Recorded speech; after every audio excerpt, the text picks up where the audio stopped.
All right, the Angels have just had a super exciting game in Oakland. Two really exciting games to cap off a doubleheader today. The last game is what we're going to talk about because the first game we don't want to talk about that. The Angels were down to the final out. They were up by two, then a double, then a walk, then a walk-off home run to win the game by the Oakland A's, which is extra frustrating because it's against the Oakland A's, who are just not a good ball club this year. Um, I have a few thoughts about the game that disappoint me, but I don't want to go straight into that yet. I want to go straight into the good stuff, which was this last game that the Angels won 9-1, and I want to talk about a couple storylines here. First of all, Shohei Ohtani hits his 100th homer, just a complete shot to center field. I'm liking the way Ohtani's looking right now. I think he's starting to pick back up. His average is just getting over 250 right now.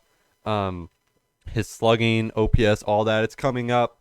And I think I'm very optimistic about Ohtani. Another guy I'm optimistic about is Anthony Rendon.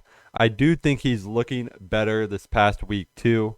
But the biggest story of this game has been the biggest story of the year, Taylor Ward. This guy went 3-for-3 with a grand slam, which also he had one more RBI and a single, so that's 5 RBIs on the night, 2 runs, and then 2 walks. So he reached base safely 5 out of 5 times. And this brings me to something. I think this guy could be an MVP candidate this year. I think he will be an MVP candidate this year, and I think he could get MVP. Let me rephrase it to that. I think he has had the craziest start in the MLB by far.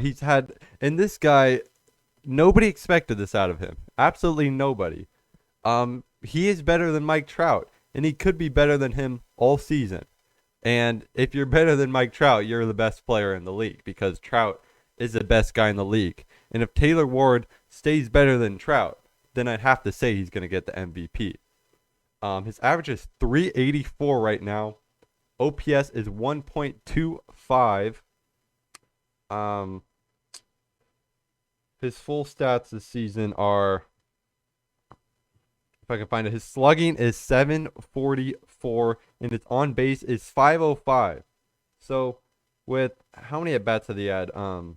86 at bats. He's still getting on more than half the time, which is crazy this far into the season. He's played 25 games. He's missed some games, but that is still like a month of playing, and his on base is still over 500.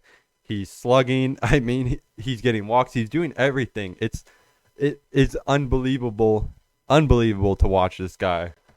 And then the Astros lost today, which makes it tied for the division lead with the Astros. Before this loss, the Astros won 11 straight games, which is very frustrating, but it also shows that the Angels are a real deal because the Astros won 11 straight games, but they're tied with the Angels still for the division. So I think, not much is going to change throughout the season in the standings in the division. To be quite honest, or by that I mean, like, I don't think the Angels are going anywhere. I don't think the Astros are going anywhere. I think it's going to be a dogfight. I think everyone was wrong about the Mariners this year. I don't think they're going to be good. I think they've shown that in the first month. And yeah, like I said, it's going to be a dogfight for the division.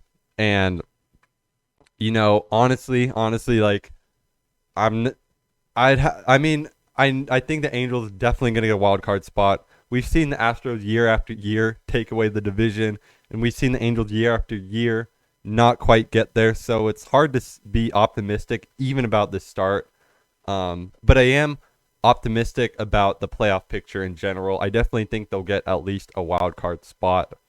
The Astros will look crazy though, like always. But the Angels look great too. They just won 9-1. They had an unfortunate game earlier where they lost 4-3. Back to that, I don't really know what Joe Madden is doing here. He benched Taylor Ward and Mike Trout for this game, but put them in to pinch hit later in the game. He also did that last game, the last game of the homestand versus the Rays. He did that. Both games he's benched our two best hitters. Both those games we've lost, and our hitters have not hit. I don't understand what the strategy is with the day off in general. Um, you're talking about two outfield players. I'm sorry, but hitting 4 or 5 times a game and going in the outfield is not, is not a big task. I don't think you need these type of days off. Not to mention there was a game off on Thursday. The Angels didn't play on Thursday, so he benched Trout and Taylor Ward Wednesday. They didn't play Thursday either because there's no game. And then the first game on Wednesday, they don't play and they only pinch hit. I don't. And even if you are going to sit someone and you have a valid reason to sit someone, just sit them the whole game. Don't even bring them into pinch hit. I feel like bringing them into pinch hit takes away from the whole benching the player in the first place to give them rest. If you're going to give them rest the whole game. And if you're not going to give them rest, just start them in the first place.